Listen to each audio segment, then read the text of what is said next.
मुख्यमंत्री विष्णुदेव साय ने ग्राम कोसला का दौरा किया। माता कौशल्या मंदिर में पूजा अर्चना की। ग्रामीणों से सीधे संवाद कर उनकी समस्याएं सुनी। प्रशासन को त्वरित सुधार के निर्देश दिए। विष्णुदेव साय ने लेमरू में आवास का उद्घाटन किया। पीएम आवास योजना से धर्म सिंह को पक्का घर मिला। सीएम ने परिवार से मुलाकात कर शुभकामनाएं दी। 16 योजना हेतु 60,000 की सहायता दी। गांव में खुशी, योजनाओं का लाभ पहुंचने की बात। उप मुख्यमंत्री विजय शर्मा ने बस्ती प्रवास की तैयारियों का जायजा लिया। उन्होंने जगदलपुर से नेतानार तक बस से यात्रा की। जनप्रतिनिधि और अधिकारी उनके साथ थे। यात्रा के दौरान सुरक्षा और कार्यक्रम व्यवस्थाओं का निरीक्षण किया गया।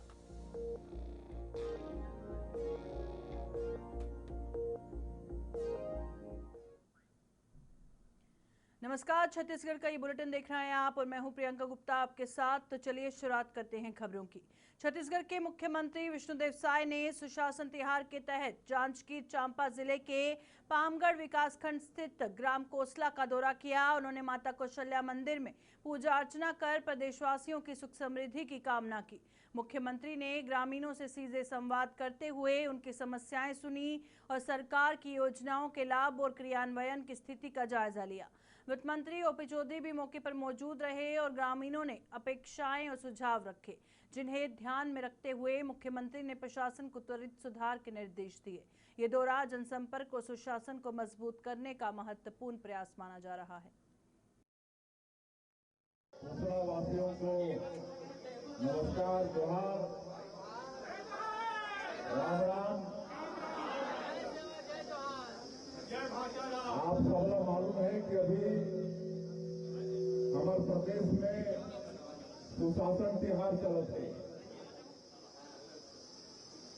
1 मई से शुरू हुए हैं और ये 10 जून तक चलने वाला है। और इस सुशासन तिहार के उद्देश्य है कि हमन जो आपन के आशीर्वाद से सरकार में बैठे हैं और आप मन के जो आशा है सरकार से और हमन जो योजना चला था प्रदेश के हित पर, गांव के हित पर, किसान मन के हित पर, हमार माता समाज के हित पर।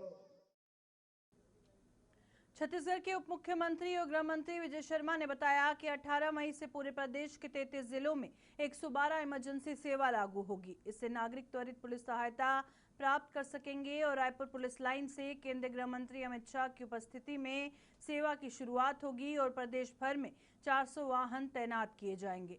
इसके साथ ही प्रत्येक जिले में मोबाइल फॉरेंसिक लैब वैन उपलब्ध कराई जाएंगी, जो वैज्ञानिक तरीके से साक्ष्य इकट्ठा करेंगी। नई पहल से फॉरेंसिक जांच और अपराध नियंत्रण प्रणाली मजबूत होगी। शर्मा ने इसे कानून व्यवस्था और सुरक्षा में महत्वपूर्ण कदम बताया। दोनों ही काम हो सकते हैं। साइकिल से कार्यालय आना भी हो सकता है, वर्क फ्रॉम होम भी हो सकता है, जैसे भी निर्णय प्रशासन का होगा। नहीं, उनको नहीं मालूम है, उनको मैं बता देना चाहता हूं आपके माध्यम से। हर जगह नहीं सोचना चाहिए कुछ गलत ही गलत। समझ मेरी बात को। मैंने बस्तर का भी उनको कभी विश्वास नहीं था।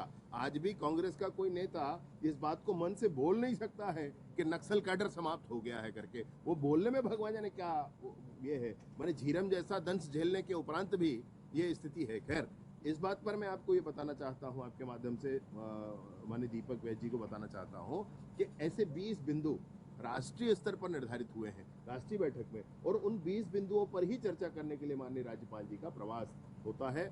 और ऐसे पूरे प्रदेश में भी हो रहा है, पूरे देश में भी हो रहा है। और ऐसे 20 बिंदु जो पब्लिक सर्विस से कुछ रिलेटेड हैं, उनकी समीक्षात्मक दृष्टि, उनका भी एक रिपोर्टिंग केंद्र को जा रहा है। तो ये अच्छी बात। हम लोग वहाँ, मैं वहाँ था तो माननीय राज्यपाल जी के आने पर। राजनांदगांव जिला पुलिस की सौनी ज्ञानेश्वरी यादव ने अंतर्राष्ट्रीय मंच पर भारत और छत्तीसगढ़ का नाम रोशन किया है।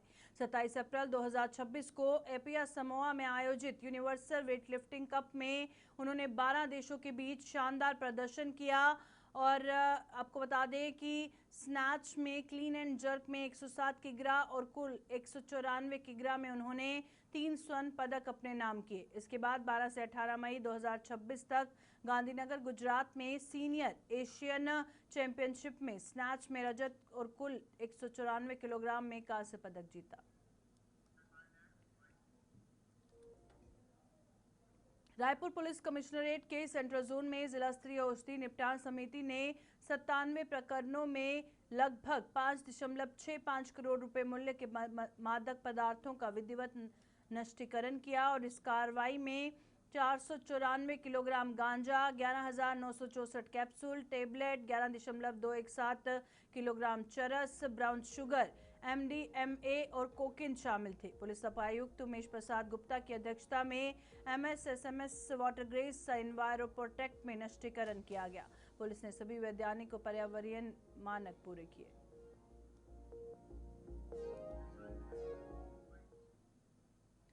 छत्तीसगढ़ प्रदेश कांग्रेस अध्यक्ष दीपक बैज ने रायपुर में केंद्र और राज्य सरकार पर पेट्रोल डीजल संकट, बढ़ती महंगाई, किसानों की समस्याओं और पानी की कमी को लेकर तीखा हमला बोला। उन्होंने कहा कि सरकार 108 और 102 एम्बुलेंस जैसी पुरानी उपलब्धियों का प्रदर्शन कर रही है, जबकि नया काम नहीं दिख रहा। धान के समर्थन मूल्य में बढ़ोतरी को ऊंट के मुंह में जीरा बताया। बैज ने बस्तर में होने वाली मध्य क्षेत्रीय परिषद की बैठक पर भी सवाल उठाया और इसे निजी उद्योगपतियों और खनिज संसाधनों के लिए रोड मैप बनाने का आरोप लगाया। उन्होंने जल जीवन मिशन, खाद्य संकट और बेरोजगारी को भी मुद्दा बनाया।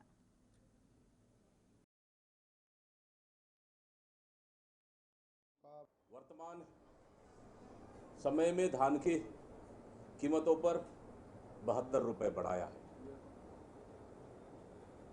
ये सीधा सीधा ऊंट के मुंह में जीरा है। क्या 72 रुपए बढ़ा है? क्या राज्य सरकार बढ़ा हुआ 72 रुपए सीधा किसानों को देगा या सीधा राज्य अपने खाते में डालेगा? क्योंकि इससे पहले देखेंगे आप, सरकार ने 3 बार समर्थन मूल्य धान पे बढ़ाया, लेकिन तीनों समर्थन मूल्य का किसानों को कोई फायदा नहीं हुआ है, सीधा सीधा सरकार को फायदा हुआ है। इसलिए हम सीधा सीधा मांग करते हैं राज्य सरकार के कि इस 2.5-3 साल में छत्तीसगढ़ के वित्त मंत्री ओपी चौधरी ने राज्य के नए रजिस्ट्री मॉडल की उपलब्धियों का विवरण दिया। उन्होंने बताया कि पुराने 1908 के रजिस्ट्री एक्ट के 93 सेक्शन में से 34 में सुधार कर प्रक्रिया को पारदर्शी, तेज और डिजिटल बनाया गया। नई व्यवस्था में पेपरलेस रजिस्ट्री, व्हाट्सएप व ईमेल से दस्तावेज उपलब्ध कराना और नामांतरण प्रक्रिया में तेजी शामिल है।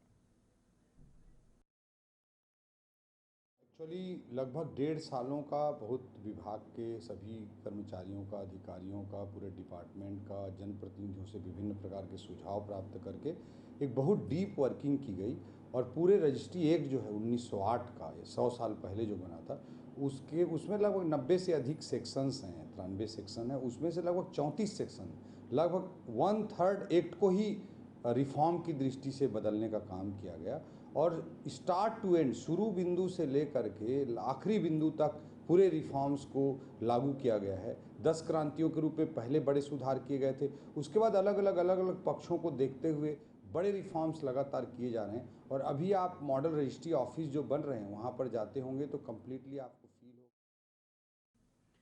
छत्तीसगढ़ के उप मुख्यमंत्री एवं गृह मंत्री विजय शर्मा ने बताया कि बस्तर के सुरक्षा कैंपों को धीरे धीरे सुविधा केंद्रों में बदला जाएगा। इसकी शुरुआत 18 मई को केंद्रीय गृह मंत्री अमित शाह नेटनाथ से करेंगे और सुविधा केंद्र पंचायत भवन, स्कूल, आंगनबाड़ी, अस्पताल जैसी जगहों पर विकसित होंगे। उसी दिन अमर शहीदों को श्रद्धांजलि दी जाएगी और शहीद परिवार, जवान, पुलिस अधिकारी व पत्रकार शामिल होंगे। आपसे सिर्फ ये कहा है कि भाजपा के कार्यकर्ताओं का संकल्प है, ऐसे ही परिदृश्य थे, ऐसा ही था। 3 सीटें हमारी हुआ करती थीं बंगाल में, ऐसे ही आज है 3 सीट है हमारी केरल में। आने वाला समय मैंने आपसे सिर्फ ये कहा है कि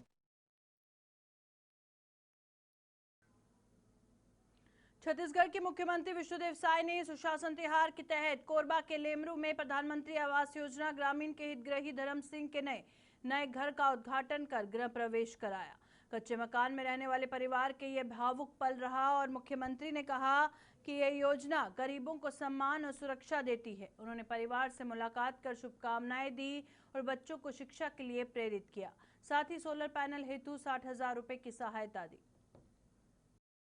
10 जून तक चलने वाला है, कुल 40 दिन चलेगा और सुशासन तिहार का उद्देश्य यही है कि पूरी सरकार लोगों के बीच में जा रही है। हमारे सभी मंत्रीगण, हमारे सांसदगण, हमारे विधायकगण, हमारे जो जनप्रतिनिधि हैं, सब लोगों के बीच में जा रहे हैं और क्लस्टर बनाकर इस तरह से समाधान शिविर का भी आयोजन हो रहा है और उसमें जनता की जो समस्याएं हैं उसको आवेदन पत्र के रूप में ले रहे हैं और जो भी तत्काल में समाधान हो सकता है तत्काल समाधान कर रहे हैं। बाकी को 1 महीना के अंदर में समाधान करेंगे और इससे बहुत लाभ भी हो रहा है। मेरा अभी ये 8वां जिला है और हम और हमारे मंत्रीगण कभी अचानक किसी गांव में भी जाते हैं बिना बताए और वहां भी लोगों से फीडबैक लेते हैं कि जो हमारी सरकार की योजनाएं हैं वो कहां तक वहां पहुंच रही है कि नहीं, राशन पहुंच रहा है कि नहीं, पीने की पानी की व्यवस्था है कि नहीं, बिजली पहुंचती है कि नहीं, सारा फीडबैक ले रहे हैं। तो मैं आज 8 जिला का प्रवास के पश्चात कह सकता हूं कि काफी हम लोग को संतुष्टि है और सरकार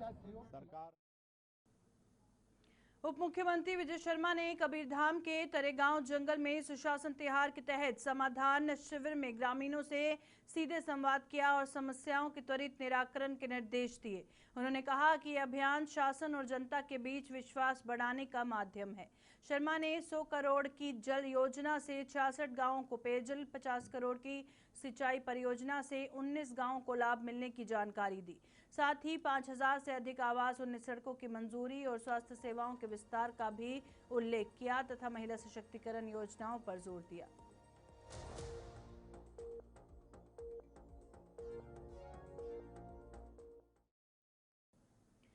बैठक में राजस्व सचिव शम्मी आबिदी ने बताया कि छत्तीसगढ़ में भू अभिलेखों का पूर्ण कंप्यूटरीकरण कर डिजिटल नक्शे और मॉडर्न रिकॉर्ड रूम बनाए गए।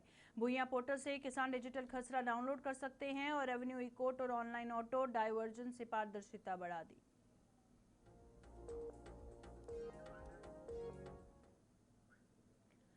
राज्यपाल रमेन डेका ने कबीरधाम जिले की समीक्षा बैठक में जल संरक्षण को जन आंदोलन बनाने और पर्यावरण सुरक्षा बढ़ाने पर जोर दिया। उन्होंने रेन वाटर हार्वेस्टिंग, डबरी निर्माण और वृक्षारोपण को बढ़ावा देने के निर्देश दिए।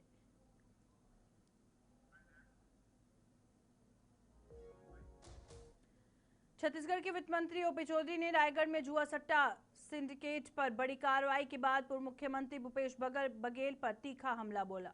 उन्होंने कहा कि करीब 1 करोड़ रुपए की नकदी जब्त कर पूरे नेटवर्क को ध्वस्त किया गया, जो सरकार की मजबूत इच्छा शक्ति का परिणाम है। जो व्यक्ति सटोरिया पकड़ाया रायगढ़ में, 1 करोड़ रुपए की नकदी पकड़ाई और उसके पास तमाम तरह के बड़े एक जो सिंडिकेट था उसे नेस्त नाबूद करने का काम किया गया। भूपेश बघेल जी फोटो के आधार पर अनर्गल आरोप लगाते रहते हैं, तो फोटो तो हमने कांग्रेसियों के साथ भी भेज दिए।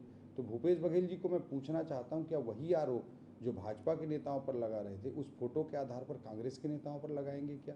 एक दूसरा सवाल मेरा है कि क्या अगर राजनीतिक संरक्षण होता उस सटोरिये को, तो क्या इतना बड़ा सिंडिकेट रायगढ़ में और छत्तीसगढ़ में नेस्त नाबूद हो पाता? इतनी बड़ी कार्रवाई हो पाती? उसे राजनीतिक संरक्षण बिल्कुल ना देते। पूर्व मंत्री शिव डहरिया ने रायपुर में केंद्र व राज्य की भाजपा सरकार पर तीखा हमला बोला। उन्होंने पेट्रोल डीजल संकट, किसानों को खाद बीज की कमी, बिजली दर बढ़ोतरी और नगरीय अव्यवस्था को लेकर सरकार को घेरा। डहरिया ने नरेंद्र मोदी पर भी विदेश दौरों को लेकर निशाना साधते हुए कहा कि संकट के समय समाधान नहीं मिल रहा और उन्होंने आरोप लगाया कि कर्मचारियों को महीने से वेतन नहीं मिला और स्वच्छता व्यवस्था बिगड़ गई है।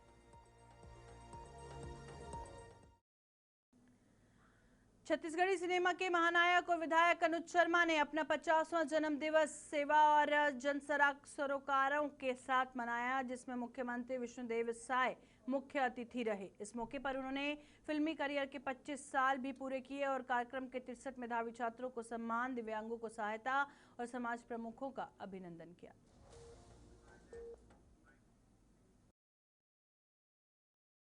खाद्य सुरक्षा विभाग ने रायपुर के लालपुर होलसेल फल मार्केट में सघन जांच अभियान चलाया। ये कार्रवाई नियंत्रक दीपक कुमार अग्रवाल और कलेक्टर डॉक्टर गौरव सिंह के निर्देश पर की गई। टीम ने तरबूज, अनार, आम और मौसम्मी के कुल 5 नमूने लेकर जांच के लिए प्रयोगशाला भेजे और निरीक्षण के दौरान करीब 40 किलो सड़े गले फल नष्ट कराए गए। विभाग ने कहा कि रिपोर्ट आने के बाद खाद्य सुरक्षा कानून के तहत कार्रवाई होगी और नागरिकों से संदिग्ध खाद्य सामग्री की सूचना देने की अपील की।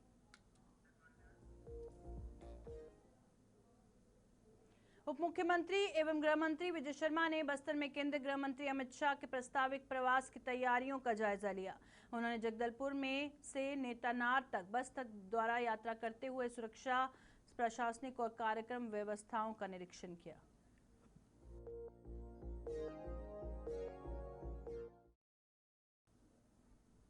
छत्तीसगढ़ के इस बुलेटिन में फिलहाल इतना ही। दीजिए इजाजत। नमस्कार।